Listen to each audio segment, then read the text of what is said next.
Bonjour à tous.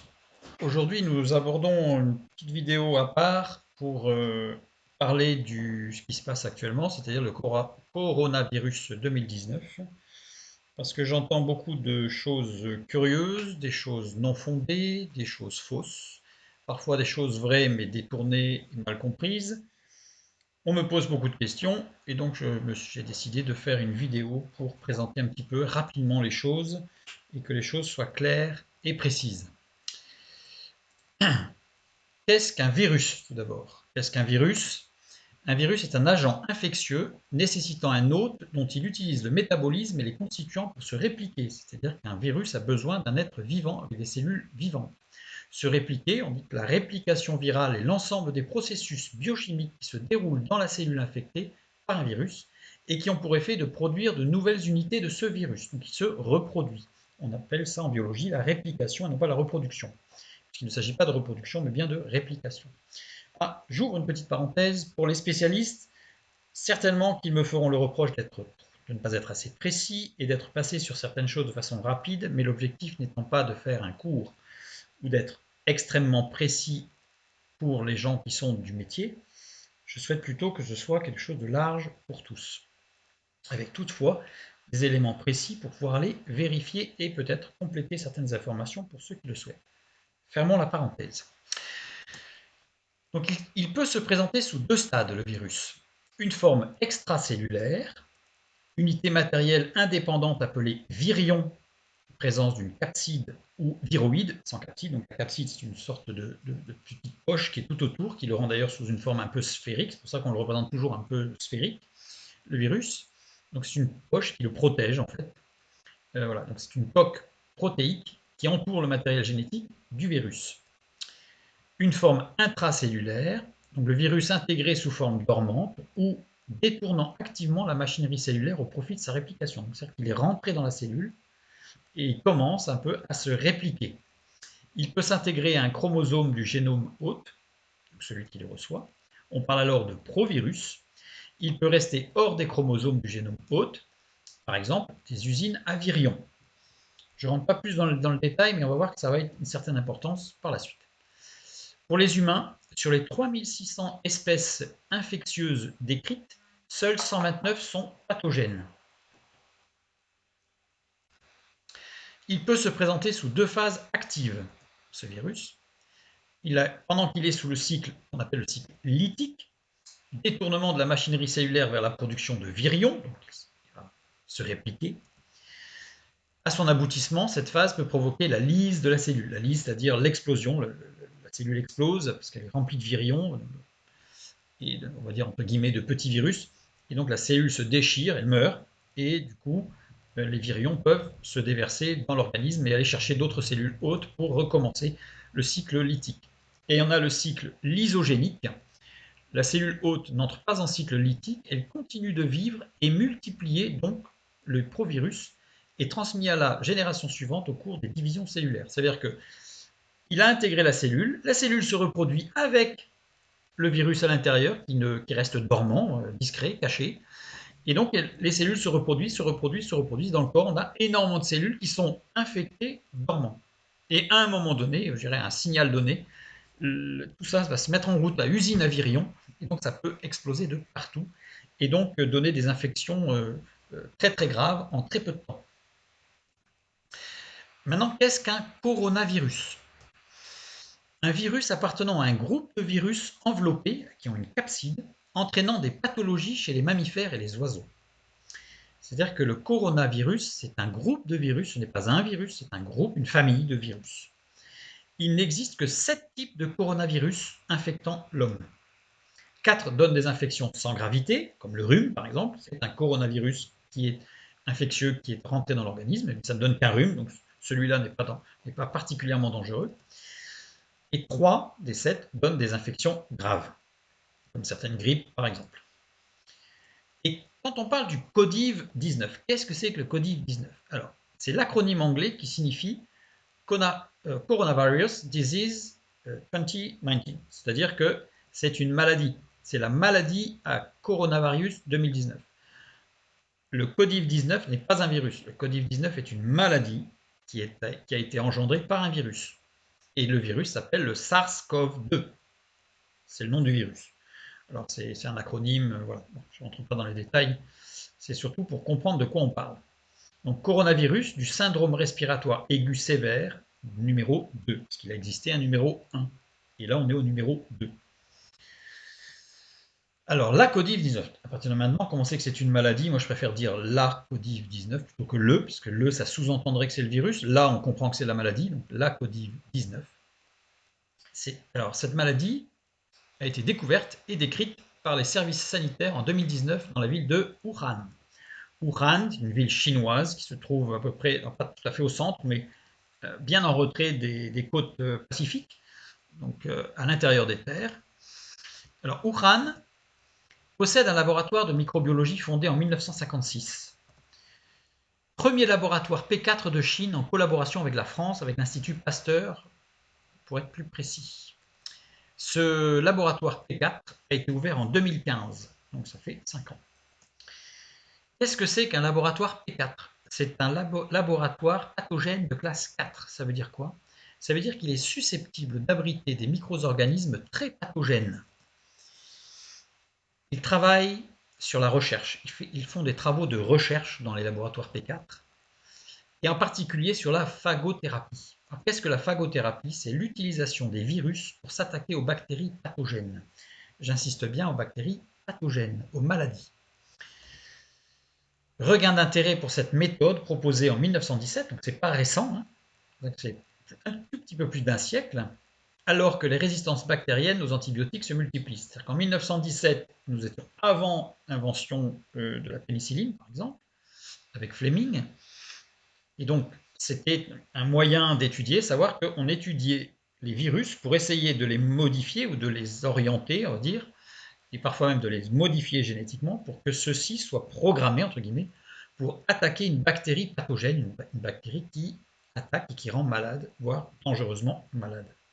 Donc c'est un travail qui a été fait, qui a été un peu laissé tomber à partir du moment où il y a eu les antibiotiques, mais on a commencé à voir les résistances bactériennes aux antibiotiques, et de fait, ce moyen de thérapie a été remis au goût du jour, a été relancé et a un regain d'intérêt.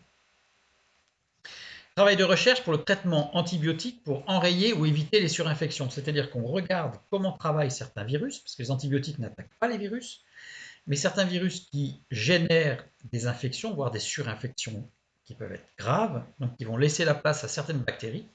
Et donc, on va rechercher dans ces laboratoires P4 quels vont être les antibiotiques, quelles vont être les formulations antibiotiques qui vont permettre de lutter contre certaines bactéries qui pourraient se développer suite à une invasion virale.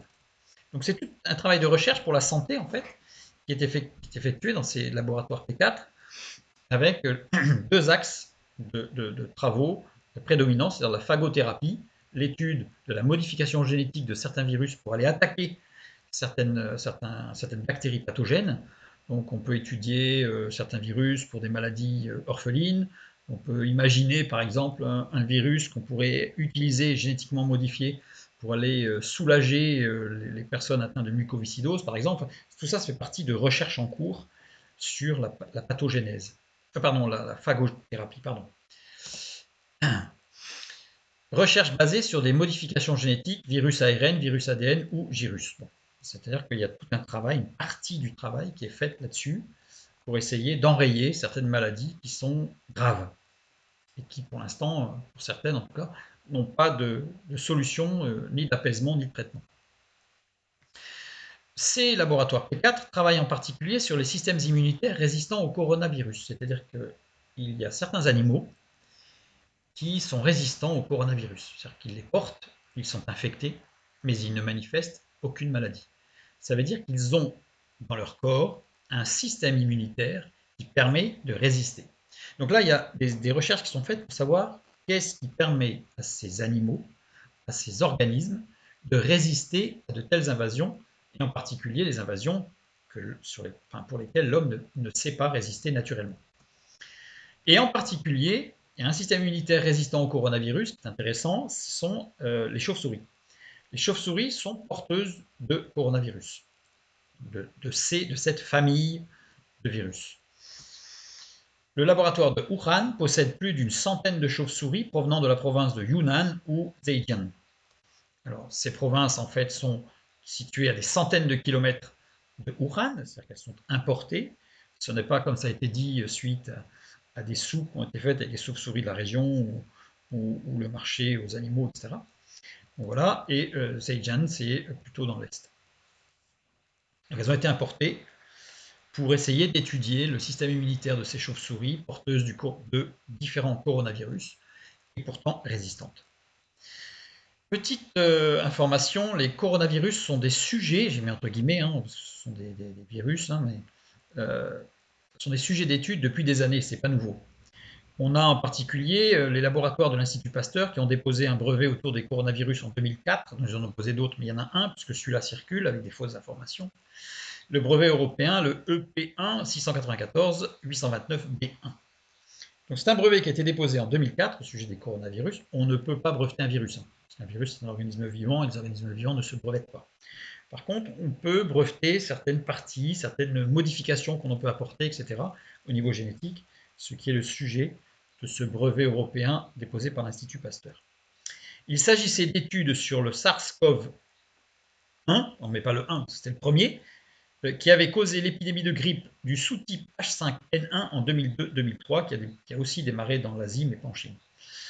Donc c'est un autre virus, qui fait partie des coronavirus, mais ce n'est pas le même virus, c'est un autre virus, et qui a donné une autre épidémie, d'ailleurs, la grippe de sous-type H5N1, on en reparlera tout à l'heure.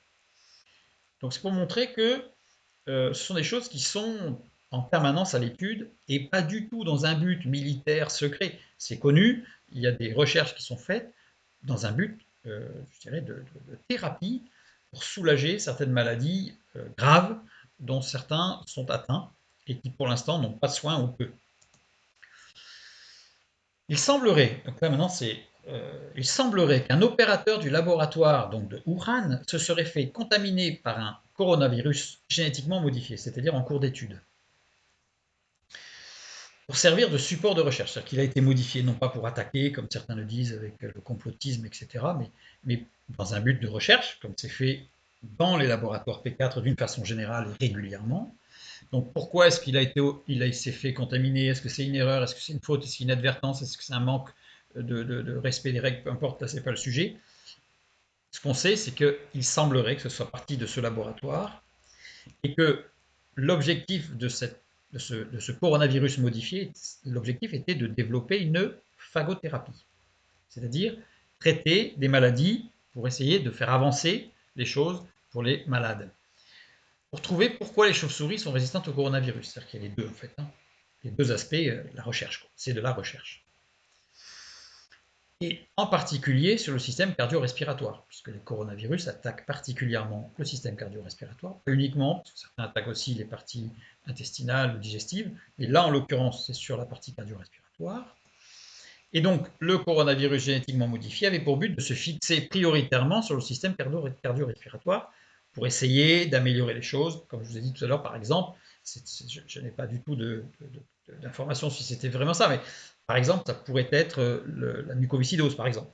Donc, il y a de la recherche qui est faite en permanence sur la mucoviscidose, sur d'autres maladies aussi, pour essayer de trouver des remèdes et des thérapies qui seraient adaptées et efficaces. Donc l'objectif étant de se concentrer sur une signature génétique donnée. Ça, c'est important. Et en particulier, une signature génétique donnée sur le système cardio-respiratoire. C'est-à-dire qu'on essaye d'avoir une signature, quelque chose qui est une maladie ou quelque chose qui se déclare par une signature particulière au niveau du code génétique sur une base ou sur plusieurs bases données. Donc on a la signature. Aussi, toute personne fragile portant cette signature génétique est une cible, évidemment. C'est-à-dire que puisque ce virus a été modifié pour cibler un problème, tous ceux qui sont atteints de ce problème, le virus, il est fait pour ça, il va y aller. Des indicateurs d'inflammation ont été recherchés chez les patients légers, graves et critiques, surtout en Chine, puisque c'est par chez eux que ça a commencé. Et les critères associés à la gravité de la maladie sont les récepteurs de l'interleukine 2, 6, 8 et 10. Alors, ça a l'importance. Alors, il n'y a pas que ces récepteurs-là, il y en a plusieurs, mais j'en ai pris quelques-uns pour montrer ce qui se passe et pour comprendre ce qui se passe. L'interleukine 2 stimule la prolifération lymphocytaire et la différenciation de la réponse des lymphocytes auxiliaires. C'est-à-dire ça intervient dans notre réponse des anticorps, on va dire, pour faire court. Agissant, donc les lymphocytes auxiliaires, agissant comme des intermédiaires à la réponse immunitaire adaptative, aussi appelée réponse immunitaire acquise. Pour ceux qui connaissent, ça parle, bon, c'est pas grave, mais c'est pour montrer que, je ne vais pas rentrer trop dans les détails parce que là, ça serait très très long, que c'est ciblé. L'interleukine 6 induit la phase de réaction aiguë, mais peut aussi jouer des rôles anti-inflammatoires. Marqueur cardiovasculaire, un taux de protéine C réactive, ce qu'on appelle le CRP, élevé augmente le risque d'infarctus du myocarde.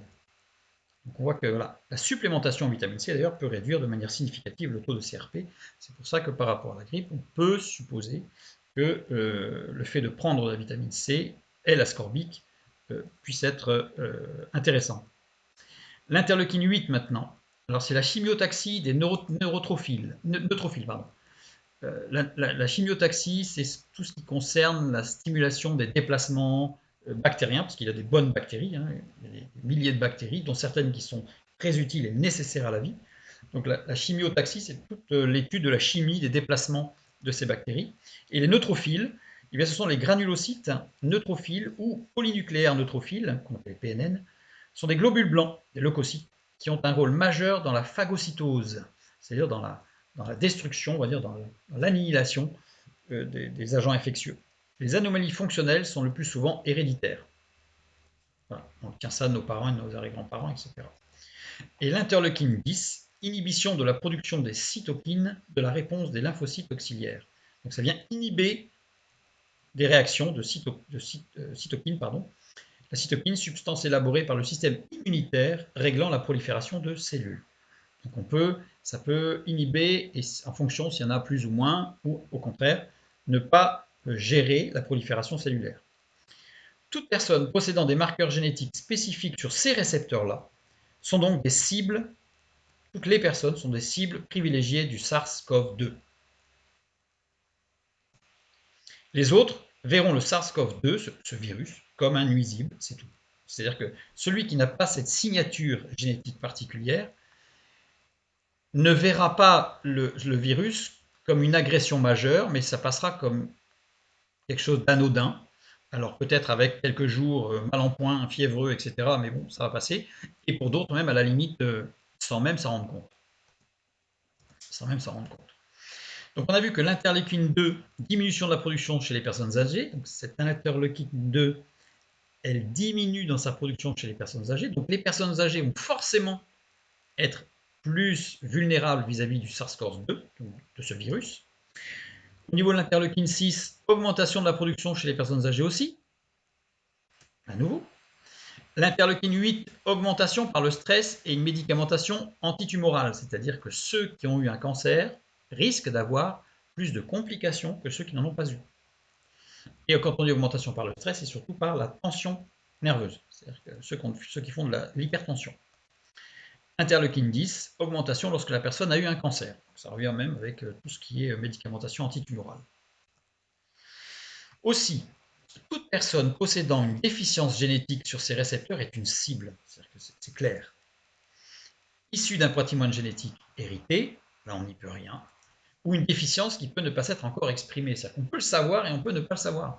On peut ne même pas être au courant qu'on a ce problème-là, parce qu'il s'autogère, il est léger, mais c'est une faille, c'est une porte d'entrée, ce qui fait que certaines personnes vont réagir de façon violente à ce qui se passe aujourd'hui, et d'autres pas.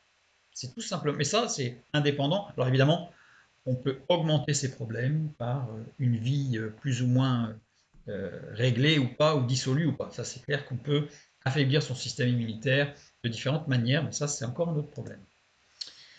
Donc les personnes âgées sont fragilisées par rapport au SARS-CoV-2. De fait. Les personnes qui ont été atteintes d'un cancer sont fragilisées par rapport au SARS-CoV-2 aussi, de fait. Les personnes qui ont une déficience génétique, quand je dis déficience, ça ne veut pas dire un gros problème, mais il y a une porte d'entrée au niveau du système cardio-respiratoire, peut-être même sans le savoir, sont fragilisées par rapport au SARS-CoV-2.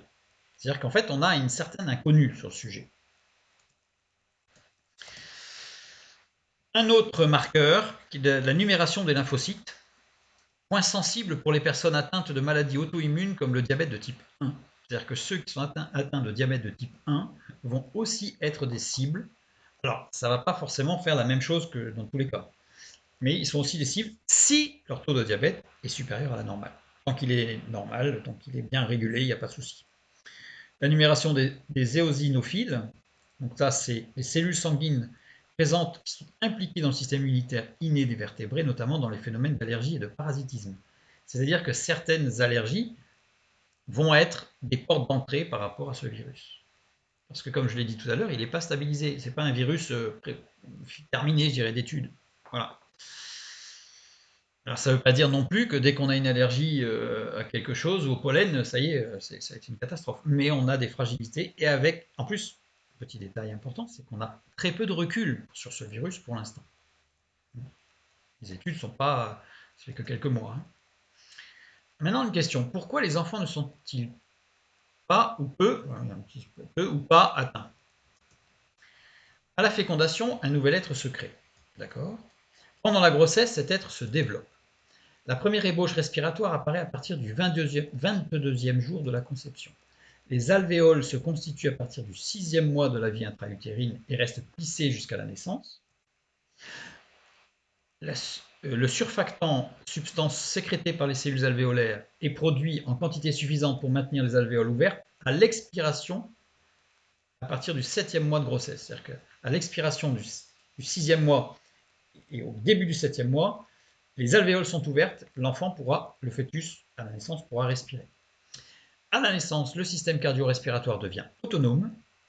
À la naissance, le bébé passe d'une oxygénation fœtale placentaire à une oxygénation aérienne pulmonaire autonome. Il respire. Grâce à une double adaptation respiratoire et circulatoire. C'est-à-dire que fait, tout se met en route à ce moment-là. Mais il n'est pas encore mature, ce système cardio-respiratoire chez l'enfant. Les infections respiratoires aiguës représentent une cause majeure de mortalité infantile dans les pays émergents. On sait que les enfants ne sont pas matures au niveau de leur système respiratoire, cardio-respiratoire. Dans les pays développés, les infections respiratoires sont la première cause de maladie de l'enfant. Il n'est pas mature.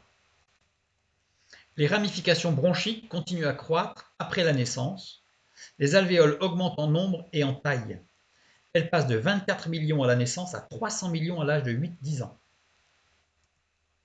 Les poumons ont acquis vers l'âge de 10 ans toutes les structures nécessaires à leur fonctionnement, bronchioles et alvéoles, mais leur maturation se poursuit pendant l'adolescence encore. Ce n'est pas encore tout à fait terminé. On dit qu'un être humain est complètement terminé dans sa formation et sa croissance, on va dire, vers l'âge de 16 ans à peu près. Et donc la signature génétique recherchée par le SARS-CoV-2 n'est pas accessible chez l'enfant de moins de 8-10 ans, parce qu'il n'est pas mature, et la signature recherchée n'est pas accessible chez l'enfant de moins de 10 ans. C'est pour ça qu'on n'a pas d'enfants de moins de 10 ans atteints avec tout ce qui s'ensuit. Les enfants que l'on va entendre, les quelques enfants qui vont être atteints et qui auront des grosses difficultés face au virus actuel, sont des enfants qui avaient des problèmes de signature génétique autres que simplement celle du cardio-respiratoire, avec des interleukines ou un taux de lymphocytes qui était trop bas ou des choses comme ça. Mais c'est tout. C'est pour ça que l'enfant n'est pas touché. Donc l'enfant de moins de 8-10 ans ne peut pas développer ce qu'on appelle la COVID-19, cette fameuse maladie. Sauf s'il a une déficience génétique au niveau du système cardio-respiratoire. Conclusion sanitaire. La COVID-19 est une maladie sans gravité pour les personnes sans signature génétique déficiente au niveau du système cardio-respiratoire ou immunologique. C'est-à-dire que la plupart des gens qui auront la COVID-19 soit ne s'en rendront pas compte, soit seront simplement malades, mais c'est tout. Il ne se passera rien de plus. Pour la majorité des personnes infectées, la maladie sera asymptomatique. Ils ne s'en rendront même pas compte. Pour d'autres, les symptômes seront similaires à ceux d'une grippe, ce qui est très désagréable, mais c'est une grippe. Ce ne sera pas plus pour ceux qui n'ont pas cette signature génétique. La COVID-19 est une maladie grave pour les personnes ayant une signature génétique déficiente au niveau du système cardio-respiratoire ou immunologique. Pour ces personnes infectées, la maladie sera le point d'entrée d'infections sérieuses. Pour d'autres, la maladie sera le point d'entrée de surinfections dangereuses. La Covid-19 est une maladie qui a un spectre plus large que les maladies issues des coronavirus classiques. Pourquoi? Parce qu'en fait, elle atteint tout le monde, mais induit des complications graves et sérieuses sur des personnes dont le seuil de fragilité est plus bas. C'est-à-dire que les autres coronavirus, les grippes d'une manière générale, ont un seuil pour l'interleukine ou des choses comme ça qui se trouve plus haut. Celui-là, il attaque particulièrement ceux qui sont, je dirais, sensibles sur certains points. Et la porte est plus petite, mais il rentre quand même, grosso modo. La grippe, par exemple, la grippe, d'une manière générale, ce qu'on appelle la grippe, chaque année, 2 à 8 millions de personnes en France sont touchées par la grippe, tous les ans, entraînant de 10 000 à 15 000 décès chaque année. Chaque année, il y a entre 10 000 et 15 000 personnes qui décèdent à cause de la grippe. Il est intéressant de remarquer que les grippes zoonotiques sont apparues en 1918, un an après le début des recherches en phagothérapie, modification des virus, etc., pour atteindre une thérapie, pour essayer de soigner certaines maladies. Quand on dit zoonotique, ça veut dire qu'on parle de grippe zoonotique quand il y a transmission d'un virus grippal entre l'animal et l'homme. C'est-à-dire que le début des recherches s'est effectué en 1917 et les premières grippes zoonotiques sont apparues en 1918, un an après. Phagothérapie, on a vu que c'était l'utilisation des virus pour s'attaquer aux bactéries pathogènes. Donc il semble assez probable que les études ont amené certaines, voilà, par des erreurs. Je tiens absolument à souligner qu'il ne s'agit en aucun cas de dire qu'il s'agit de complot ou de quoi que ce soit, de militaire ou je ne sais pas quoi. C'est véritablement de la recherche civile, de la recherche en médecine, pour essayer de soigner des maladies et faire avancer le système de santé. Et donc, mais à partir du moment où on commence à manipuler, il y a des risques. Voilà. La pandémie de 1918, dite grippe espagnole, la plus sévère, due au sous-type, donc c'est un coronavirus aussi, mais due au sous-type H1N1. C'était en 1918. La grippe asiatique en 1957, due au sous-groupe H2N2. La grippe de Hong Kong en 1968, due au sous-groupe H3N2. En 1977, lors de l'épidémie de grippe russe, les virus de sous-type H1N1 ont été réintroduits chez l'homme et ont circulé parallèlement avec les virus de sous-type H3N2. C'est-à-dire qu'en fait, on voit qu'à chaque fois, tout ça, c'est des choses qui... Alors, on nous dit que ça vient de l'animal et que ça s'est transmis par mutation, etc. Mais en fait, on peut quand même largement supposer que ce sont des choses qui ne sont pas forcément naturelles. Je souligne encore qu'il ne s'agit pas de promouvoir le complotisme, etc., ni les intérêts militaires. Je parle juste de thérapie, de soins, au même titre que pour la radioactivité, Marie Curie ne savait pas ce qu'elle manipulait et qu'à un moment donné, elle s'est détruit la santé en découvrant quelque chose qui a pu être utile pour la santé en faisant des radios, la radiothérapie. Et donc, voilà, ça fait partie des choses qui peuvent arriver dans la recherche. En 2009, date de la dernière pandémie grippale, le virus responsable était un nouveau variant de type H1N1, résultant d'échanges génétiques appelés réassortiments entre un virus humain, un virus aviaire et 2 virus porcins. Là, ça devient de la manipulation claire. Mais toujours dans le but d'essayer de faire avancer la science pour essayer de trouver des thérapies. Et il y en a qui existent. Et on continue à essayer de chercher des solutions à certains problèmes pour lesquels on n'a pas de solution actuellement. Depuis 2009, ce virus AH1N1 PDM09 a remplacé les précédents virus AH1N1 et est responsable avec les virus AH3N2 et les virus de type B des épidémies saisonnières. C'est-à-dire que voilà, les choses, parfois il y a des petits dérapages, on va dire, des petites erreurs, et ça entraîne une catastrophe. Donc, quand on parle de 10 000 à 15 000 décès chaque année pour la grippe, les chiffres de mortalité de la grippe sont des extrapolations mathématiques résultant le plus souvent de méta-analyses de données de littérature, mais pas de décompte scrupuleux du nombre de décès. C'est-à-dire qu'on ne compte pas le nombre de morts, on fait des moyennes, on fait des calculs mathématiques pour dire qu'il y a à peu près tant de morts. La mortalité de la grippe est très certainement sous-estimée pour la simple et bonne raison qu'on ne teste pas toute personne qui présente un tableau clinique suspect de grippe et qui décède rapidement. Quelqu'un qui est à l'hôpital et qui a des complications et qui décède rapidement, on ne va pas post-mortem, aller vérifier s'il avait la grippe ou pas, pour le comptabiliser parmi les morts qui étaient grippés. Voilà. Donc ça veut dire que, comme un accord, je dirais, tous les virologues sont d'accord pour dire qu'il est certain que l'estimation de mortalité de la grippe est sous-estimée. Dans le cas du SARS-CoV-2, il semble que l'on cherche activement, j'ai mis les guillemets, les cas.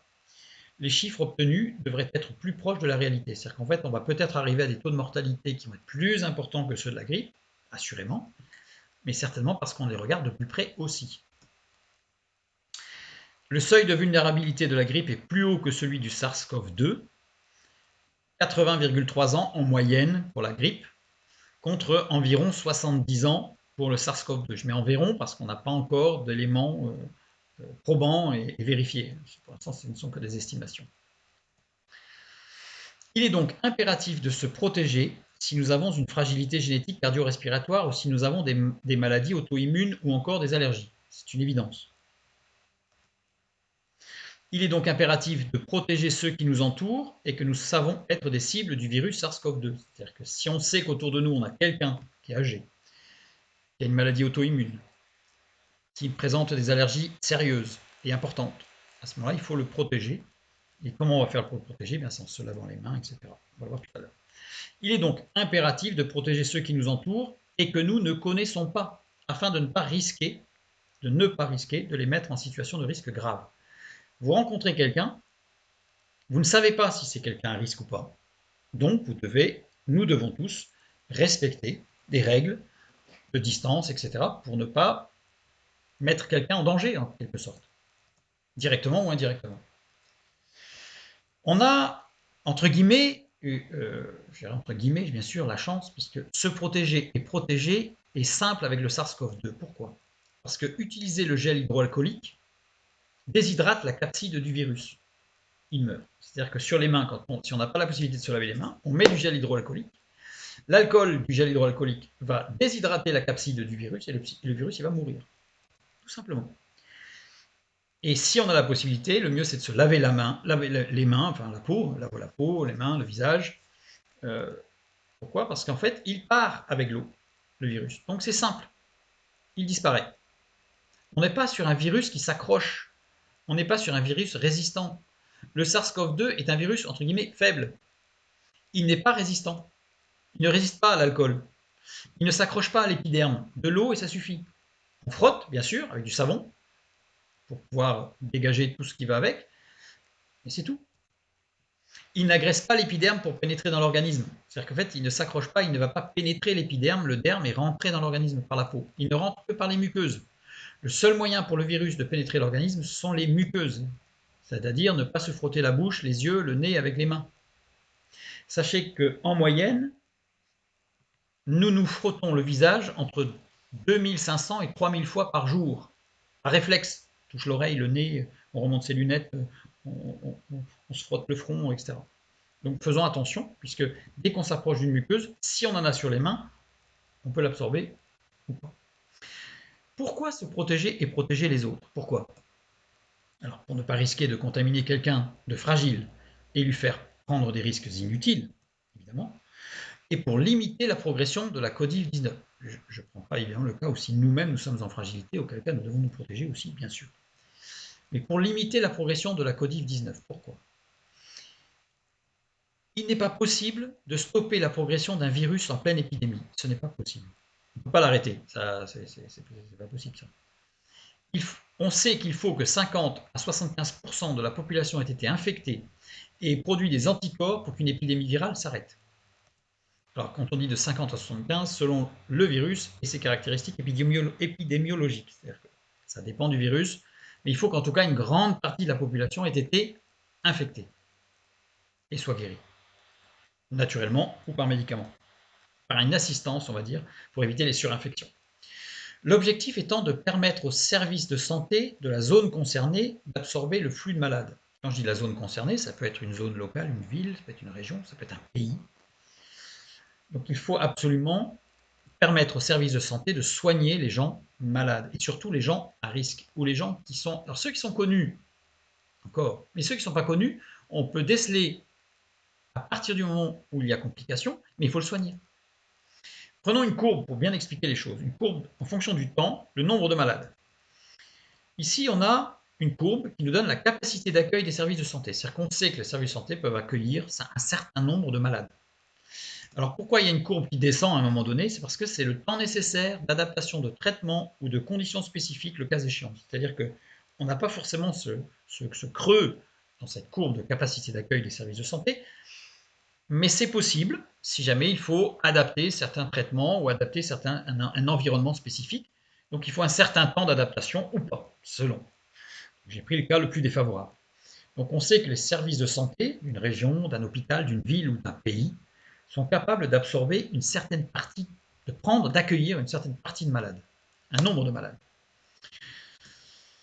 Nombre de malades si la progression de l'épidémie virale n'est pas limitée. C'est-à-dire que si l'épidémie n'est pas limitée, on va avoir un pic de gens malades, c'est-à-dire qu'on va avoir un nombre important de malades potentiellement en danger de pouvoir être soignés. C'est-à-dire que si on dépasse la capacité d'accueil des services de santé, à ce moment-là, c'est dangereux, puisque les gens qui auront besoin d'un soin particulier ou d'une surveillance ou d'un renfort de soins, ben, n'auront pas accès. Donc il faudra faire des choix. C'est dramatique. Alors que si on limite, l'objectif, c'est de rester toujours en dessous du seuil de capacité d'accueil des services de santé. D'où la nécessité de limiter la progression et donc de limiter tout ce qui peut être des accélérateurs épidémiologiques. Tout simplement. D'où ce qui a été mis en place actuellement. Et l'intérêt pour nous de faire attention. De faire attention. Maintenant qu'on a balayé un petit peu les choses, on va reprendre quelques remarques bibliques. Juste quelques-unes, rapidement. Dans Jean chapitre 1, versets 1 à 3, il est dit: au commencement était la parole, et la parole était avec Dieu, et la parole était Dieu. Elle était au commencement avec Dieu, et toutes choses ont été faites par elle, et rien de ce qui a été fait n'a été fait sans elle. Dans Colossiens chapitre 1, versets 16 et 17. Car en lui ont été créées toutes les choses qui sont dans les cieux et sur la terre, les visibles et les invisibles, trône, dignité, domination, autorité. Tout a été créé par lui et pour lui. Il est avant toute chose, et toute chose subsiste en lui. Lui, c'est Dieu. Proverbe 16, 9. Le cœur de l'homme médite sa voie, mais c'est l'Éternel qui dirige ses pas. Dieu est souverain de toute chose et de tout homme, c'est-à-dire que Dieu est au-dessus, il maîtrise, il gère, rien ne lui échappe. Ou alors il n'est pas Dieu. Rien de ce qui se produit ne se produit en dehors de la volonté de Dieu. Ou alors il n'est pas Dieu. Il peut être assimilé à un Dieu de certaines mythologies. Mais s'il est Dieu, le seul Dieu créateur de toutes choses, celui dont la Bible parle, il gère tout. Il est à l'origine de tout. Il est souverain. Il est souverain dans les événements globaux, dans tout ce qui se passe d'une façon globale, mais aussi dans la vie de chaque individu. Rien ne se produit sans que Dieu ne soit là, à gérer toute chose. Ça veut dire quoi? Ça veut dire que Satan n'a aucun pouvoir de liberté. Il ne peut rien faire sans avoir vu, sans avoir mais c'est même pas l'accord, l'ordre de Dieu. C'est lui, il est à la source de toute chose, Dieu. Donc Dieu est souverain de toute chose. Satan n'a aucun pouvoir de liberté. Ce qui se produit n'est pas une attaque de Satan. Alors ça on l'entend, n'est-ce pas? Satan se déchaîne, il est en furie, il attaque. Non, non. Voir une vidéo sur la souveraineté de Dieu, où tout ça c'est bien expliqué. J'ai pris le temps d'expliquer chacun des éléments point par point. Là ce n'est qu'un résumé rapide. Quand on parle de la souveraineté de Dieu dans la vie d'un individu, de tout homme, tous, l'homme n'a aucun pouvoir de liberté. Ce qui se produit n'est pas une attaque d'une organisation. C'est-à-dire que ce qui se produit aujourd'hui, ce n'est pas une organisation secrète, complotiste, cachée, souterraine, politique, financière, tout ce qu'on veut, idéologique, philosophique, tout ce qu'on veut, tout ce qu'on veut. Ce n'est pas une attaque d'une organisation secrète qui serait complètement en dehors de toute gestion divine. Dieu est à la source et à l'origine de toute chose. Rien de ce qui se produit ne se produit en dehors de la volonté de Dieu. Voir la vidéo sur la souveraineté de Dieu pour s'en assurer, pour en être convaincu. Alors pourquoi le SARS-CoV-2, par exemple? Peut-être pour montrer, peut-être, je mets peut-être, parce que je n'ai pas de téléphone rouge avec Dieu, je n'ai pas une information directe, mais il semblerait logique, peut-être pour montrer que l'homme qui se croit maître de son destin ne maîtrise en réalité rien du tout. Il y a 6 mois, l'homme avait de grandes idées pour la gestion du monde. Aujourd'hui, on voit que c'est un peu la course et qu'il faut essayer de gérer parce qu'il y a un petit virus qui vient mettre tout à plat. Luc 12, 16 à 21, nous lisons. C'est une parabole de Jésus, et il leur dit cette parabole. Les terres d'un homme riche avaient beaucoup rapporté, et il raisonnait en lui-même, disant, que ferai-je? Car je n'ai pas de place pour serrer ma récolte. Voici, dit-il, ce que je ferai, j'abattrai mes greniers, j'en bâtirai de plus grands, j'y amasserai toute ma récolte et tous mes biens, et je dirai à mon âme, mon âme, tu as beaucoup de biens en réserve pour plusieurs années, repose-toi, mange, bois et réjouis-toi. Mais Dieu lui dit, insensé, cette nuit même ton âme te sera redemandée. Et ce que tu as préparé, pour qui cela sera-t-il? Il en est ainsi de celui qui amasse des trésors pour lui-même et qui n'est pas riche pour Dieu. Non, il y a une prise de conscience quand même que l'homme ne maîtrise pas grand-chose, il ne maîtrise même rien en réalité. Peut-être, peut-être, pour commencer à séparer ceux qui sont véritablement ses disciples de ceux qui ne sont que des fans de Jésus. Là, on s'adresse à tous les chrétiens. Romains 11, 2 à 5, nous lisons. Dieu n'a point rejeté son peuple qu'il a connu d'avance. Ne savez-vous pas ce que l'Écriture rapporte d'Élie? Comment il adresse à Dieu cette plainte contre Israël? Seigneur, ils ont tué tes prophètes, ils ont renversé tes autels, je suis resté moi seul, et ils cherchent à m'ôter la vie. Mais quelle réponse Dieu lui fait-il? Je me suis réservé 7000 hommes qui n'ont point fléchi le genou devant Baal. La traduction littérale, c'est plutôt j'ai placé derrière mon dos, j'ai placé derrière moi 7000 hommes, j'ai mis en protection derrière moi ceux qui ont bien voulu suivre, il y a tout un aspect d'obéissance, qui n'ont point fléchi le genou devant Baal. De même aussi, dans le temps présent, il y a un reste selon l'élection de la grâce, et de même, il y a un reste qui va derrière Dieu, qui se cache, mais ce n'est qu'un reste, ce n'est pas la totalité.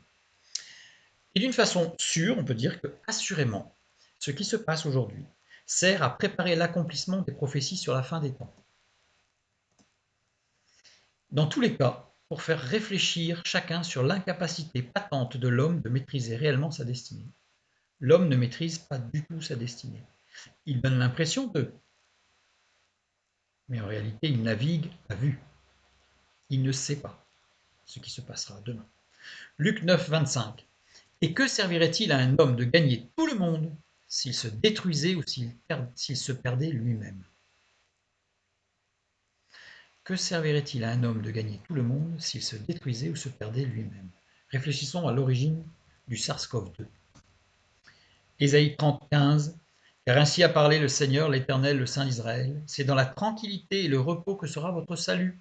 C'est dans le calme et la confiance que sera votre force.